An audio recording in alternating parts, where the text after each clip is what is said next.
In the tranquil clutter of my living room, memories crowded every surface. The polished wooden cabinet bore the weight of countless family treasures, delicate porcelain figurines fading with age, a worn quilt stitched by my mother's patient hands, and framed photographs capturing moments frozen in time. The scent of old pages mixed with the fresh aroma of lilacs blooming outside the window, grounding me in the life I had carefully built. Each object was a fragment of my story, a glimpse into decades of love, loss, and endurance. That day, as I arranged these precious relics, the door opened without warning. Claire stood there, her presence interrupting the stillness, her footsteps tentative yet confident. I had not expected her, which always tugs at something protective and wary inside me. Our relationship had become a delicate shell, once filled with warmth, now echoing with silences and half-truths. Yet beneath her poised exterior, I sought remnants of the daughter I had once cradled and cherished. She approached me with an unusual gift, a small, battered cell phone, its case scratched and faded, hardly a modern device by any measure. "For emergencies," she said softly, placing it in my hands with care. "So you can always reach someone." Her voice was gentle, almost soothing, but the urgency reflected in her eyes betrayed a different message. It unsettled me more than I could admit. Holding the cold piece of plastic, I felt a strange heaviness. The phone seemed out of place, a relic set against the backdrop of our fragile conversations. It made me uneasy, but I smiled to hide the flicker of doubt. After all, I wanted to believe in her kindness, to trust that this gesture was one of care, not control. That evening, the device sat beside me as shadows deepened outside. I turned it over in my hands, considering its weight beyond the physical. Why now? Why this sudden concern wrapped in such a simple gesture? My mind drifted into memories of sleepless nights when I soothed her cries, the soft lullabies hummed in quiet rooms, the countless sacrifices made without question. Every act of love seemed now to shimmer with a fragile vulnerability. Sleep eluded me as worry crept in.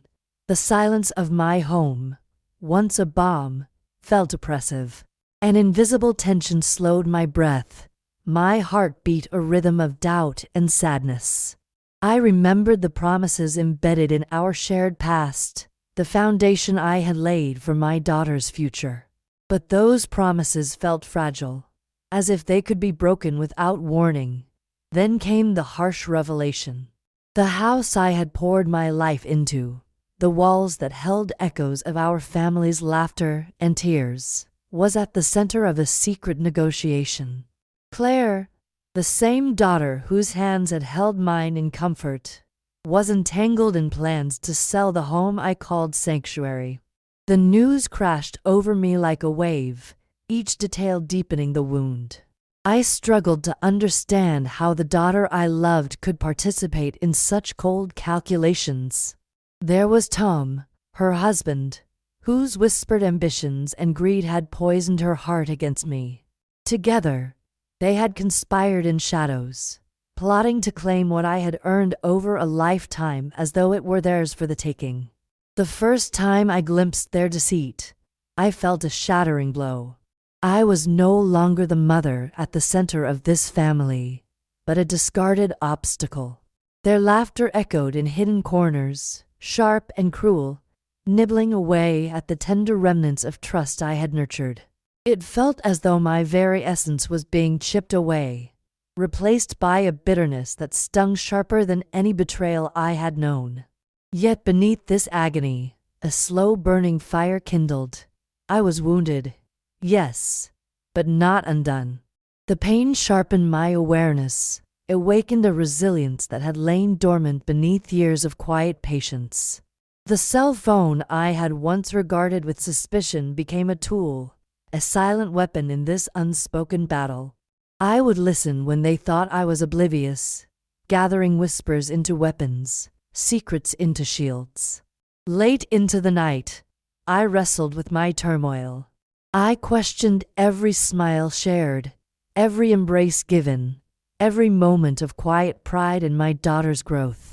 How had love turned to cold calculation? Was there a path back to the warmth we had lost? The answers eluded me, but one truth remained clear. I would not let them erase me, not without a fight. Strength began to rise, tempered by sorrow and tempered by the wisdom of years. I vowed to protect what was mine, not with anger or storms of confrontation, but with calm precision and steadfast resolve. This home, this life I built, was not a token for their selfish desires. It was my legacy, and I would guard it with the same fierce love that had raised my daughter.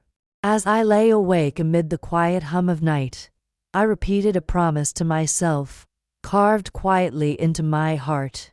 I would rise beyond this betrayal. No longer the wounded mother I had been, but a woman armed with patience, strategy, and unwavering strength. The whispered plots that once threatened to destroy me would instead echo back, revealing their true faces in the light of my silent reckoning. In the days that followed what I now think of as the moment my world cracked, I moved through my home like a ghost inhabiting a shell that felt too fragile to hold the storm inside me. The silence was overwhelming, yet it became my refuge and my prison all at once. Each corner of the house seemed to whisper echoes of the life I once knew. Laughter shared around the dining table, my husband's deep voice reading bedtime stories, Claire's fingers clutching mine in trust. Those were memories I had guarded fiercely, but now they felt like distant echoes behind a glass wall, unreachable and fragile. I wore what I call my mask of indifference, a careful facade that shielded the turmoil roiling beneath my calm exterior. To the outside world, to Claire, especially, I appeared serene, perhaps even detached. My voice was steady and warm, my smiles measured and timed. Yet inside, a tempest raged, fueled by a pain so profound that it threatened to consume everything I held dear. The quiet agony settled deep in my chest, a pressure always present, yet unseen. Nights became the most difficult, with sleep a fleeting visitor. I would lie awake in the dark, staring at the ceiling pattern as my thoughts cascaded in overwhelming waves. I recalled every sleepless night I had endured as a mother, the times I stayed awake to soothe a fevered child, the early mornings rising before dawn to prepare meals and pack lunches with care. Those acts of love once filled me with pride. Now, they cut like jagged shards as I realized how little they had meant to those I had trusted. During those sleepless hours, I would relive the shared dinners, the holidays painted with joy and hope, and the whispered promises made under the glow of dim bedside lamps. I questioned how such devotion could be met with plans to cast me aside so callously. Was it truly so easy to forget a mother's sacrifices? The weight of that thought settled heavily, threatening to extinguish the flicker of light I clung to. But I could not allow myself to be swallowed by despair. I knew I needed to rebuild from the rubble of my broken trust, to harness the quiet reserve that had carried me through hardship before. I remembered my mother's counsel whispered during times of adversity. To survive, one must be patient and watchful, learning from shadows, knowing when to act and when to wait. I withdrew into a solitude that was both painful and necessary. The garden outside my window became my sanctuary. It was once a tranquil patch of green where I had planted seeds with my husband, nurturing them through seasons of heat and rain. Now, as I sat among the fading blooms, I found a metaphor for my own endurance. Like those fragile plants, I could bend without breaking. I could slow my growth but not surrender it. Each day, as I tended the garden, pulling weeds and coaxing life from the earth, I allowed myself to reflect more deeply on the fractures between Claire and me. The little girl I had raised, so full of dreams and innocence, was now a stranger shaped by ambition and manipulation. The distance between us felt like a chasm widening with every passing moment, carved by lies and silence. Yet, the image of her as a child, vulnerable and trusting, remained my most potent reminder of why I must act with dignity. It was during one of these quiet afternoons that the first seeds of a plan took root in my mind. Not a plan born of rage or desperation, but one carefully nurtured with patience and resolve, a strategy to reclaim not only my home but my sense of self. I realized that power lies not only in confrontation but also in silence and observation. In watching the tides of deception rise and fall, knowing when to strike with precision. The garden, a place of rebirth and solitude, became the silent witness to my transformation. I would not armor myself in fury. Instead, I would weave my responses with grace, letting every move be deliberate and measured. The betrayal I endured told me that the only way to win was not to meet fire with fire but to outlast the flames and turn the ashes into my foundation. In my quiet moments, I found solace in small but significant acts. I began writing again, filling notebooks with reflections, reminders of strength, and plans to protect what was mine.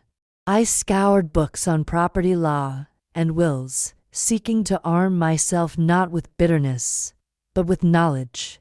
I reviewed old papers, tracing the history of my home, each document a reaffirmation of my rightful claim. I thought often about justice, not the revenge that so many seek, but the restoration of balance and truth.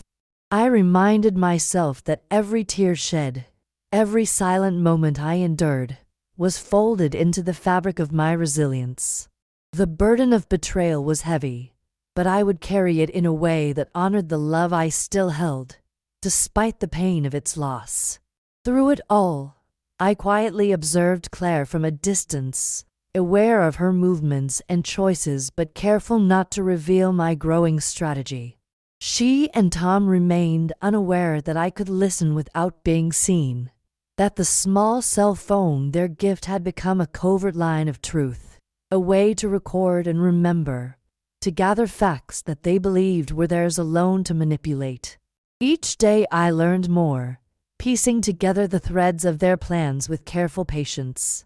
I held on to the image of the little girl I once knew, her laughter bright and clear as a beacon to guide me through the shadows. My determination grew that, despite the gulf between us now, I would rise not with anger but with quiet power. I would reclaim my home, my dignity, and perhaps, in time, a semblance of peace. As the days rolled on, I felt the strength within me build like the slow but unstoppable growth of roots reaching deeper beneath the earth. My survival would not be loud or vengeful, but a testament to endurance, patience, and the deep wells of love that even betrayal could not entirely extinguish. The silent decision was made. This was not the end, but the beginning of a fight fought not with shouts or spectacle, but with resolve as steady and sure as the seasons turning in the garden I tended day by day. With the seed of resolve deeply planted, I set about assembling the tools I would need for this unspoken battle. The cell phone, once an enigmatic and unsettling gift, transformed beneath my careful study into a resource, a vessel of truth hidden in plain sight. I spent hours learning its quirks, the ease of activating voice commands, the ability to record conversations without raising suspicion, and the limits within which this technology could be wielded to serve justice. Each time Claire's voice chimed through the device, I kept silent, listening with a growing sense of clarity. Her conversations with Tom and others were laced with plans carefully disguised as casual dialogue. But behind their words lay intentions as cold and unyielding as the marble steps of our home. I replayed these recorded moments privately, each playback revealing more layers of their design, negotiations about the sale, strategies to circumvent my awareness, and crude calculations of profit that ignored what the house truly meant. In this garden of shadows, I found myself not a victim but a careful collector of pieces that others thought would remain hidden forever. The recordings were not simply a chronicle of betrayal. They became evidence, the foundation upon which I would build my reclamation. Listening to these secret exchanges, I felt a surge of power not rooted in vengeance, but in the desire to be seen and heard, to confront deceit with undeniable truth. But technology alone was not enough. I turned to the quiet sanctuary of books, seeking knowledge beyond whispers and recordings. I buried myself in volumes of property law and trust fund regulations, dissecting each phrase and clause with the precision of a scholar and the urgency of a woman protecting her legacy. I was careful, learning the letter of the law, clarifying my ownership, understanding the nuances that could either shield my rights or expose them to further risk. These pages, dense and often daunting, offered a new language, a language I was determined to master. I took meticulous notes, created summaries, and mapped strategies across countless sheets of paper. I reached out tentatively to Samuel, a lawyer with whom I'd maintained a long, respectful acquaintance. Our initial conversations were casual, framed as updates to my will and estate plans. But beneath each discussion lay layers of intent, building toward a larger, deliberate scheme. Samuel's voice over the phone was steady and reassuring. He had no inkling of the storm brewing beneath my calm words. I told myself that this careful deception was necessary. I could not expose my hand too soon. Discretion was key, and patience was my sharpest weapon. This was no reckless act but a deliberate orchestration to right the scales that had tipped so unjustly. My days were filled with long hours of quiet work, reviewing photographs of the house, old deeds, mortgage papers, and receipts. Each piece of paper was a thread connecting the present to the past, reinforcing my rightful claim. I cataloged photographs taken years ago by my late husband, those captured moments of family life frozen in time, insisting that memory itself was a stake in this battle. These tokens were not merely sentimental, they were anchors in the storm, tangible proof of the life and love that had built this home.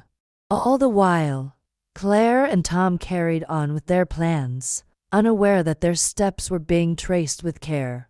I watched as they made calls in hushed tones, arranged meetings behind my back, and calculated their gain with a greed that felt both cruel and foolish. I did not confront them directly. I did not give them the satisfaction of knowing I was aware. Instead, I observed, like a shadow moving silently along the walls, patient and persistent. Their confidence was their mistake. They believed I was blind to their manipulation, a dwindling presence with no power to resist. They did not know that with each passing day, my collection of evidence grew stronger, my understanding deeper, and my resolve harder. I was no longer a passive target but a careful strategist, ready for the moment when the scales would tip back toward justice. In these quiet, often lonely hours, I reflected on the years of sacrifices I had made for this family, the sleepless nights, the missed opportunities, the endless work that had built a life filled with love and hope. It was unbearable to think that all of it might be lost to greed and ambition. But in the face of that pain, I found clarity. I understood that my fight was not one of confrontation but of endurance and silence. To meet their schemes with fury would have been to admit defeat. Instead, I wrapped myself in calm determination, letting their own arrogance become a stumbling block they could not see. Like a careful chess player, I moved pieces quietly, always thinking several steps ahead, knowing when to wait and when to act.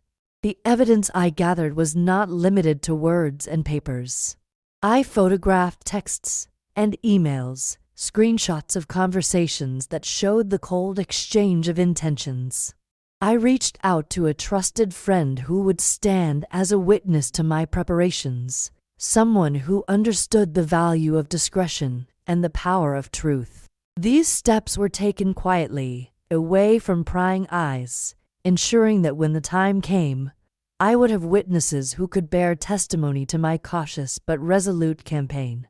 Despite the gravity of my plans, I allowed myself moments of reflection, of sadness and quiet remembrance. I kept close the memories of better times with Claire, the daughter I had once known as sweet and open-hearted. I hoped, beneath the growing divide, that some flicker of that past might survive. But I braced myself to face the truth without illusions. As the weeks passed, my preparations took form, a mosaic of patient efforts coming together into a coherent whole. I began to see not just a battle for property, but a reclaiming of identity and dignity, a defense against erasure. My house was more than timber and brick. It was the repository of a lifetime's worth of love, pain, and resilience. It deserved a protector who would not yield. In the shadows, my silent war deepened. Every recorded whisper, every carefully annotated document, every discreet consultation with Samuel fortified my resolve. I felt the power of knowledge and patience blending into a force that required no declarations or protests, only the quiet, unstoppable unfolding of truth. The plan was no longer a mere thought. It was a living thing growing within me, careful, assured, and necessary. I was rewriting the script of my life, one deliberate move at a time. The silent reckoning was underway, and I was ready. With the strategy firmly in place, the time came to shift from preparation to quiet action. My resolve sharpened into focused determination, and I began to orchestrate each move carefully and deliberately, like a composer guiding a symphony that must not falter. The house, my sanctuary, was now the stage for this unseen play, a place I would both protect and gradually reclaim. First, I sought out a real estate agent, someone trustworthy, discreet, and experienced who would handle the sale professionally but with tact. I carefully vetted options, interviewing agents under the guise of routine inquiries, mindful not to raise Claire's suspicion. I sought someone who understood not only the market but the delicate nature of the situation, a guardian of my secrets during this delicate dance.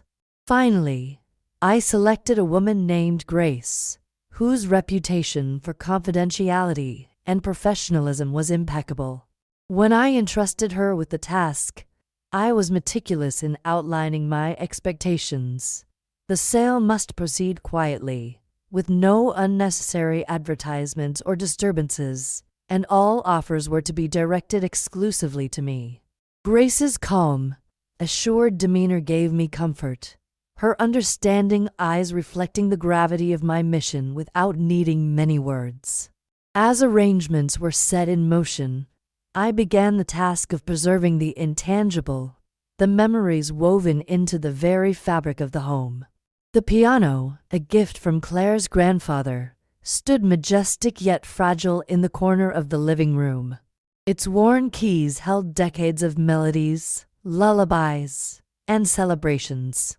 I moved slowly through the rooms, selecting cherished items that could never be replaced, furniture crafted by my late husband's steady hands, photo albums bursting with preserved laughter, and trinkets that carried silent stories.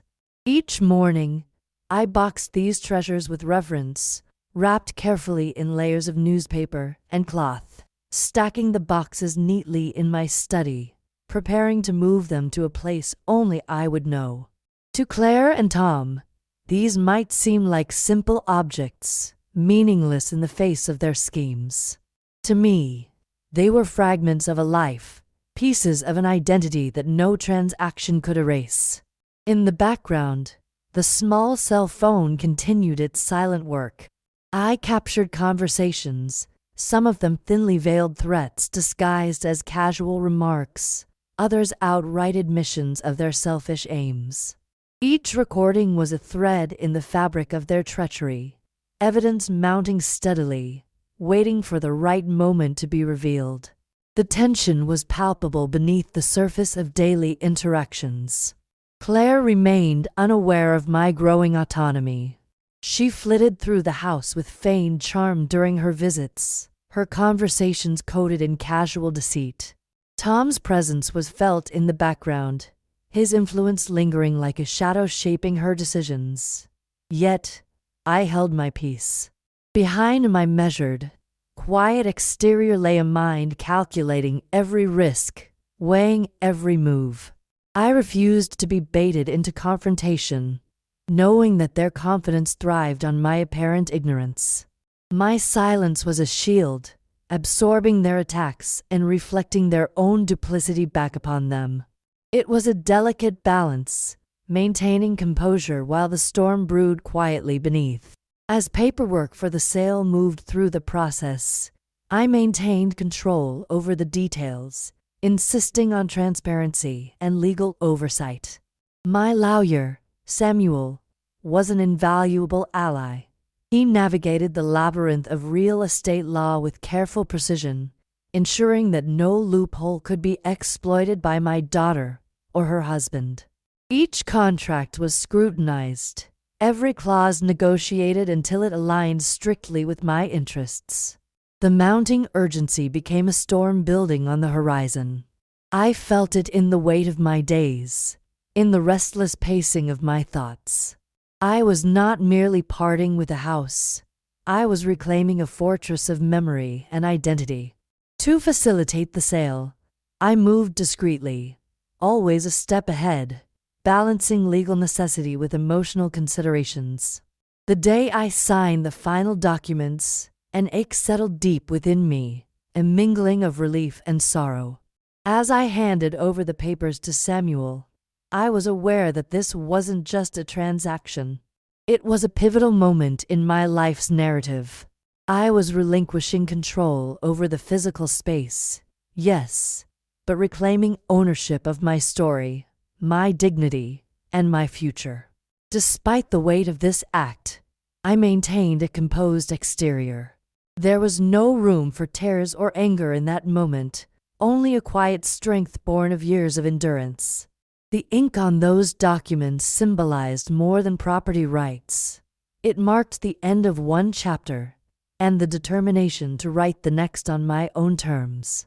The true victory, however, lay not in signed papers but in the knowledge that I had asserted my will without capitulation or spectacle.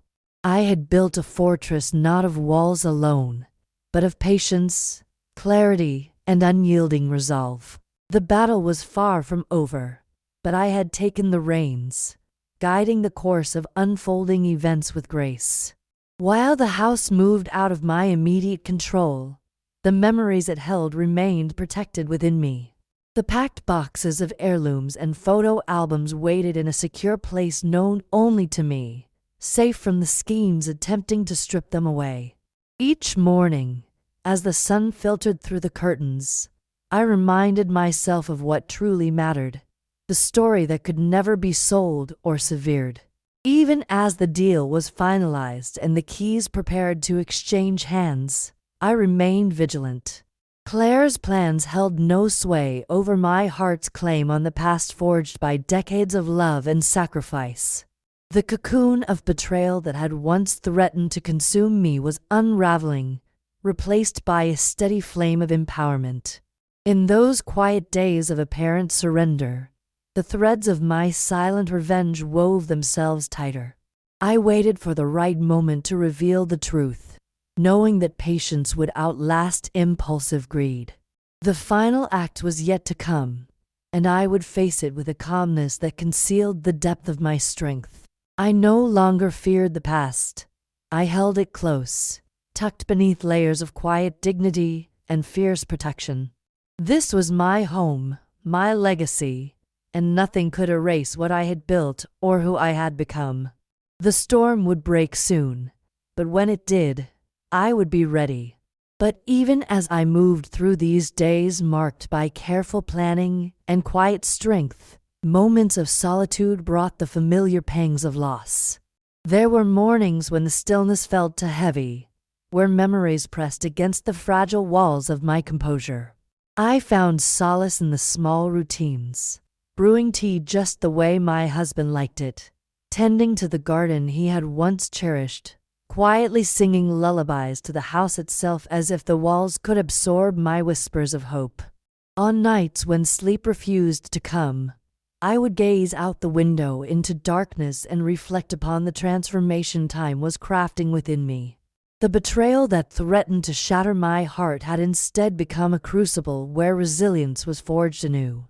The plan was alive within me now, not just a course of action but a testament to survival. A reckoning carried out in silence, dignity, and unyielding resolve. The day Claire returned to the house, the atmosphere shifted, sudden and tangible like the air waiting for a storm to break. She moved through the familiar rooms with a practiced grace, her facade untouched by the tension that tightened around us both. The smiles she wore were worn thin, attempts to mask the uncertainty that flickered behind her eyes. She was unaware that the solid ground beneath her feet was no longer the safe place she'd believed it to be. I met her calm and steady, a stark contrast to the turmoil we both carried hidden beneath our exteriors. On the polished wooden table lay the document she never expected to see, the signed papers confirming the sale of the house, quietly executed without her knowledge or consent. The papers were more than ink and legalese. They were a testament to years of preparation, patience, and the silent assertion of my rights. Her eyes scanned the pages, disbelief alighting across her face.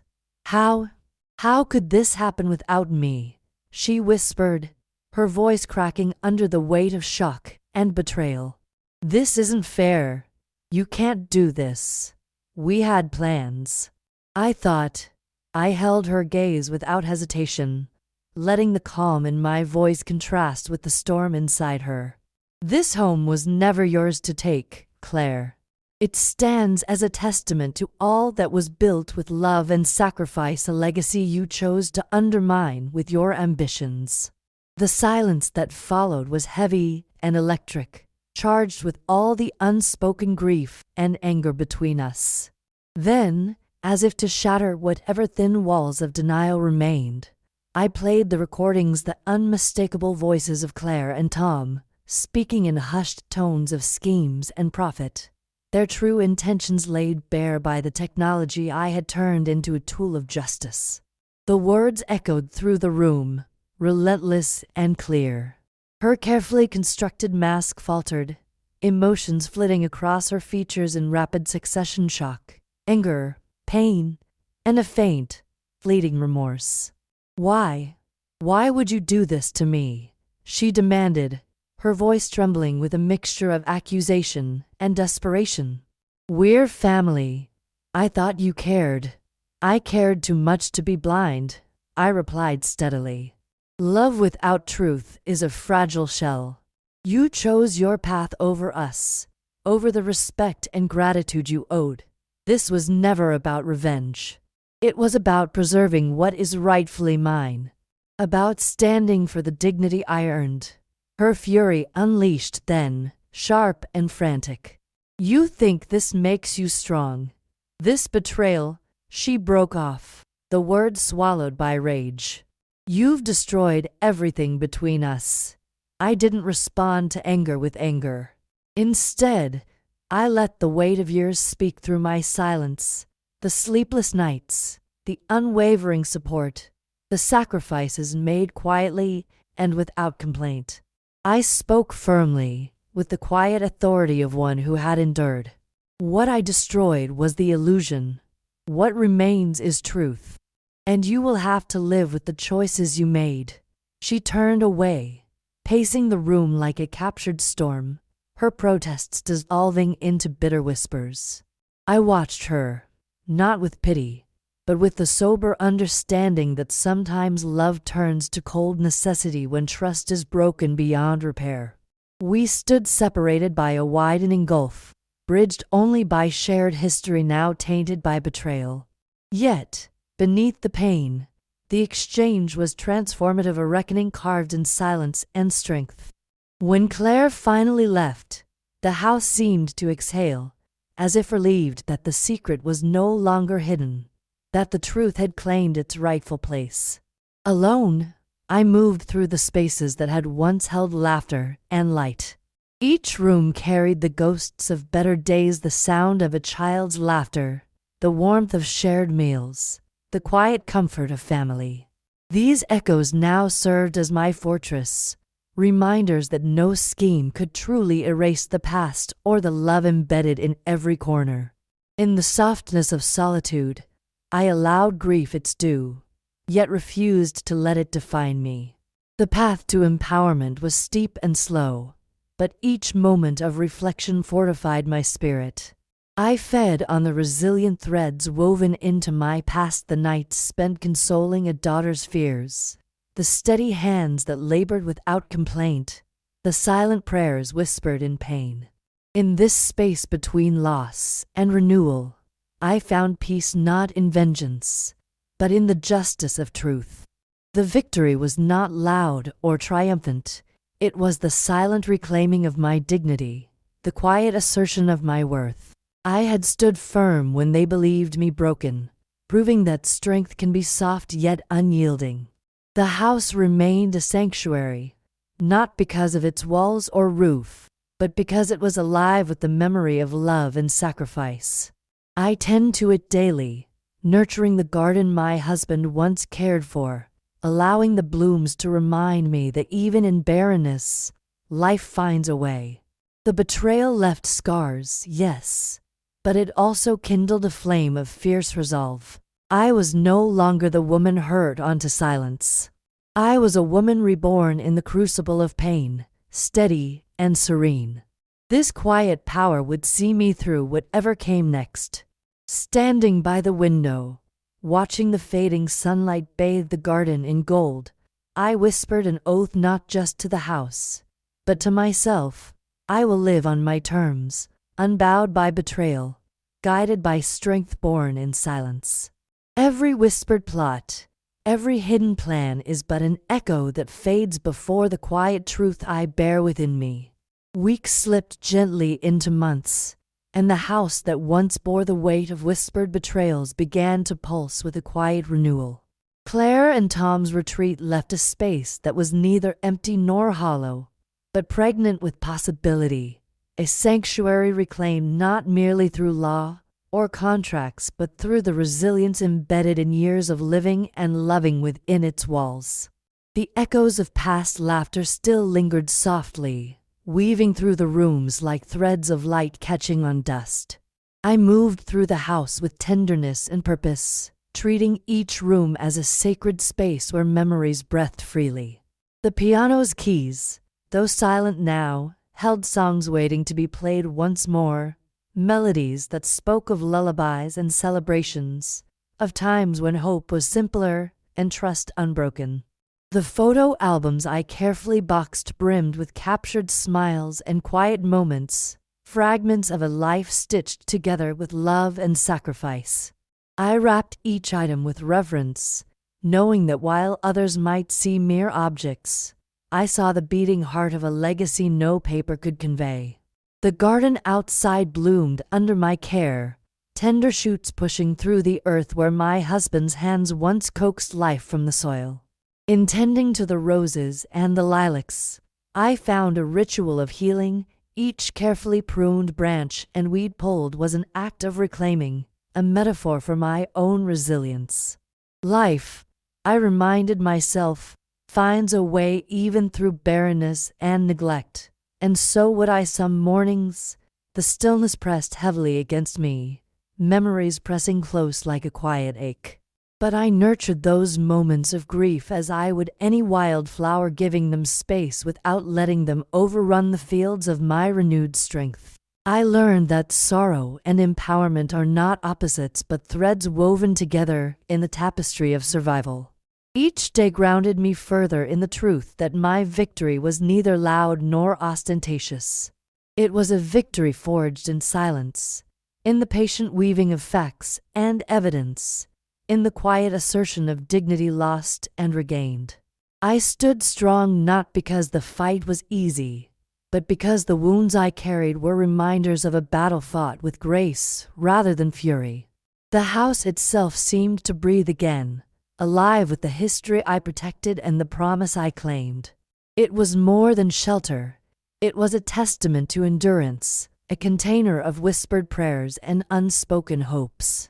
I spoke softly to the walls sometimes, singing the lullabies I once crooned to Claire as a child, letting the sound fill the air like a gentle blessing.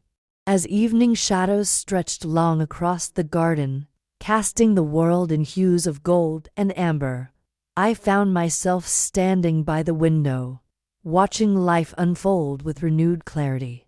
The sun's fading light was a quiet mirror of my own journey, the closing of one chapter and the opening of another. I whispered an oath then, not just to this old house or the memories it held, but to the woman I had become. A promise to live true to myself, free from the chains of betrayal and bitterness. I vowed to carry my strength softly but firmly, knowing that the quiet power born from endurance was the kind that outlasts storms. Every whispered plot is an echo of betrayal, I murmured, the phrase no longer a curse but a lesson. It was a reminder that beneath the silence lies a truth waiting to be unveiled, that even the most hidden schemes can never silence the voice of dignity. In this new life, I was no longer the broken mother or the victim of deceit. I had been reborn in the crucible of pain and perseverance, steady and serene. The scars remained, woven into who I was, but they had transformed from wounds into badges of honor.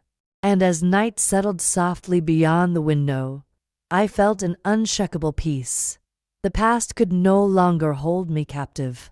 I was free to step forward on my own terms, carrying the quiet flame of resilience that would light my way through whatever came next.